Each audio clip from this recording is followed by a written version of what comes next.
ডিসেম্বরে নির্বাচনী প্রস্তুতি শেষ করার নির্দেশনায় বিএনপির সন্তোষ। ইনক্লুসিভের নামে আওয়ামী লীগকে ভোটে আনতে আন্তর্জাতিক ষড়যন্ত্রের অভিযোগ জামায়াতের।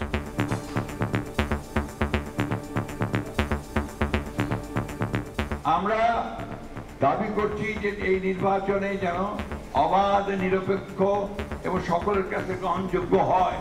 আওয়ামী লীগকে ইলেকশনে স্পেস দেওয়ার জন্য কোন কায়দায় একটা inclusive election, refined Awami League নানান ফিলোসফির নামে বাংলাদেশে নতুন কোনো দরজা ওপেন করার একটা আন্তর্জাতিক চক্রান্ত চলছে। শাপলা প্রতীক নিয়ে ইসির সিদ্ধান্তে ক্ষুব্ধ এনসিপি নেতারা। কমিশনের বিরুদ্ধে পক্ষপাতিত্বের অভিযোগ, আইন পর্যালোচনা করে সিদ্ধান্ত নেয়ার দাবি ইসির। বাংলাদেশের রাজনীতিকে নিয়ে যাওয়া হয়েছে লন্ডনে। শাপলা প্রতীক চেয়ে দুটো রাজনৈতিক দল আমাদের কাছে আবেদন করেছে। নির্বাচন কমিশন সবকিছু বিবেচনা করে শাপলা তালিকাভুক্ত করেনি।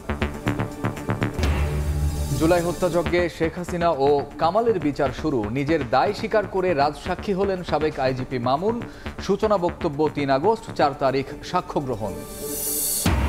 ঋণ জালিয়াতি ও লুটপাটে ব্যাংক খাত ধ্বংসের অভিযোগ অনুসন্ধানে দুদক। সাবেক 3 গভর্নর সহ প্রভাবশালী কর্মকর্তাদের নথিপত্র চেয়ে বিভিন্ন দফতরে চিঠি।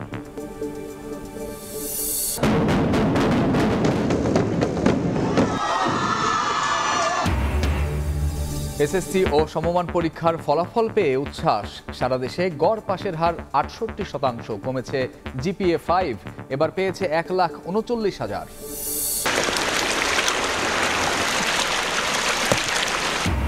বাঁধ ভেঙে প্লাবিত ফেনীর 98 গ্রাম। ফুলকাজী পরশুরাম সড়কে চলছে না যানবাহন। নোয়াখালীর পুলিশ সুপার কার্যালয়ে পানি। পদ্মার প্রবল স্রোতে শরীয়তপুরে তীব্র ভাঙন।